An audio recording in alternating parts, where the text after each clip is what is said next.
Just 2 hours ago, Allied air forces began an attack on military targets in Iraq and Kuwait. These attacks continue as I speak. Ground forces are not engaged. This conflict started August 2nd when the dictator of Iraq invaded a small and helpless neighbor. Kuwait, a member of the Arab League and a member of the United Nations, was crushed, its people brutalized. 5 months ago, Saddam Hussein started this cruel war against Kuwait. Tonight, the battle has been joined.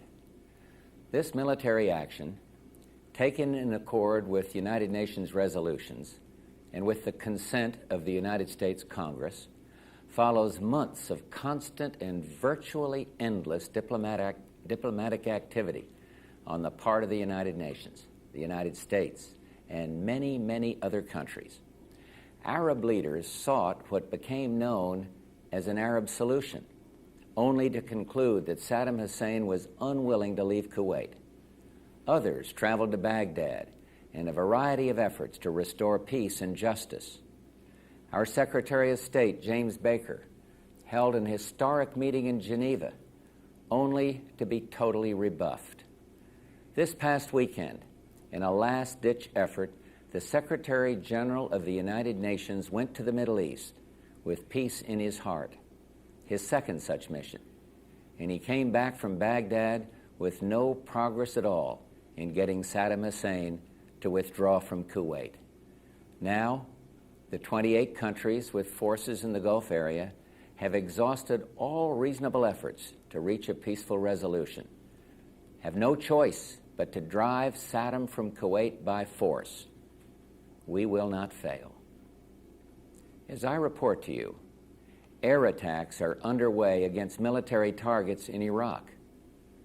We are determined to knock out Saddam Hussein's nuclear bomb potential. We will also destroy his chemical weapons facilities. Much of Saddam's artillery and tanks will be destroyed. Our operations are designed to best protect the lives of all the coalition forces by targeting Saddam's vast military arsenal. Initial reports from General Schwarzkopf are that our operations are proceeding according to plan. Our objectives are clear. Saddam Hussein's forces will leave Kuwait, will be restored to its rightful place, and Kuwait will once again be free. Iraq will eventually comply with all relevant United Nations resolutions, and then, when peace is restored, it is our hope that Iraq will live as a peaceful and cooperative member of the family of nations, thus enhancing the security and stability of the Gulf. Some may ask, why act now? Why not wait? The answer is clear. The world could wait no longer. Sanctions, though having some effect, showed no signs of accomplishing their objective. Sanctions were tried for well over 5 months, and we and our allies concluded that sanctions alone would not force Saddam from Kuwait. While the world waited, Saddam Hussein systematically raped, pillaged, and plundered a tiny nation, no threat to his own. He subjected the people of Kuwait to unspeakable atrocities, and among those maimed and murdered, innocent children. While the world waited, Saddam sought to add to the chemical weapons arsenal he now possesses an infinitely more dangerous weapon of mass destruction, a nuclear weapon. And while the world waited, while the world talked peace and withdrawal, Saddam Hussein dug in and moved massive forces into Kuwait. While the world waited, while Saddam stalled, more damage was being done to the fragile economies of the Third World, the emerging democracies of Eastern Europe, to the entire world, including to our own economy. The United States, together with the United Nations, exhausted every means at our disposal to bring this crisis to a peaceful end. However, Saddam clearly felt that by stalling and threatening and defying the United Nations, he could weaken the forces arrayed against him. While the world waited, Saddam Hussein met every overture of peace with open contempt. While the world prayed for peace, Saddam prepared for war. I had hoped that when the United States Congress, in historic debate, took its resolute action, Saddam would realize he could not prevail and would move out of Kuwait in accord with the United Nations resolutions. He did not do that. Instead, he remained intransigent, certain that time was on his side. Saddam was warned over and over again to comply with the will of the United Nations, leave Kuwait or be driven out. Saddam has arrogantly rejected all warnings. Instead, he tried to make this a dispute between Iraq and the United States of America. Well, he failed. Tonight, 28 nations, countries from 5 continents, Europe and Asia, Africa, and the Arab League, have forces in the Gulf area standing shoulder to shoulder against Saddam Hussein. These countries had hoped the use of force could be avoided. Regrettably, we now believe that only force will make him leave.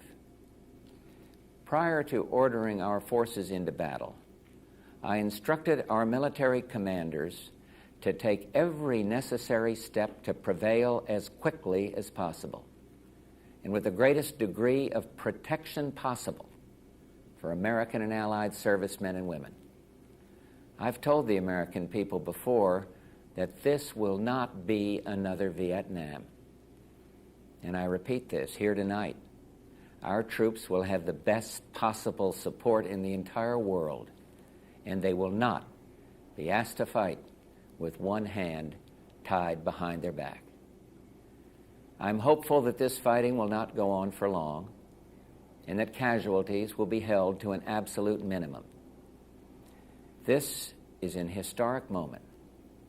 We have in this past year made great progress in ending the long era of conflict and Cold War. We have before us the opportunity to forge for ourselves and for future generations a new world order, a world where the rule of law, not the law of the jungle, governs the conduct of nations. When we are successful, and we will be, we have a real chance at this new world order, an order in which a credible United Nations can use its peacekeeping role to fulfill the promise and vision of the UN's founders. We have no argument with the people of Iraq. Indeed, for the innocents caught in this conflict, I pray for their safety. Our goal is not the conquest of Iraq. It is the liberation of Kuwait. It is my hope that somehow the Iraqi people can, even now, convince their dictator that he must lay down his arms, leave Kuwait, and let Iraq itself rejoin the family of peace-loving nations. Thomas Paine wrote many years ago, "These are the times that try men's souls." Those well-known words are so very true today. But even as planes of the multinational forces attack Iraq, I prefer to think of peace, not war. I am convinced not only that we will prevail, but that out of the horror of combat will come the recognition that no nation can stand against a world united. No nation will be permitted to brutally assault its neighbor. No president can easily commit our sons and daughters to war. They are the nation's finest. Ours is an all-volunteer force, magnificently trained, highly motivated. The troops know why they're there, and listen to what they say, for they've said it better than any president or prime minister ever could. Listen to Hollywood Huddleston, Marine Lance Corporal. He says, "Let's free these people so we can go home and be free again. And he's right. The terrible crimes and tortures committed by Saddam's henchmen against the innocent people of Kuwait are an affront to mankind and a challenge to the freedom of all.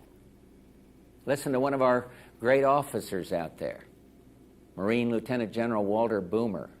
He said, "There are things worth fighting for. A world in which brutality and lawlessness are allowed to go unchecked isn't the kind of world we're going to want to live in." Listen to Master Sergeant J.P. Kendall of the 82nd Airborne. "We're here for more than just the price of a gallon of gas. What we're doing is going to chart the future of the world for the next 100 years. It's better to deal with this guy now than 5 years from now." And finally, we should all sit up and listen to Jackie Jones, an Army lieutenant, when she says, "If we let him get away with this, who knows what's going to be next?" I've called upon Hollywood and Walter and J.P. and Jackie and all their courageous comrades in arms to do what must be done. Tonight, America and the world are deeply grateful to them and to their families. And let me say to everyone listening or watching tonight, when the troops we've sent in finish their work, I'm determined to bring them home as soon as possible. Tonight, as our forces fight, they and their families are in our prayers. May God bless each and every one of them and the coalition forces at our side in the Gulf, and may He continue to bless our nation, the United States of America.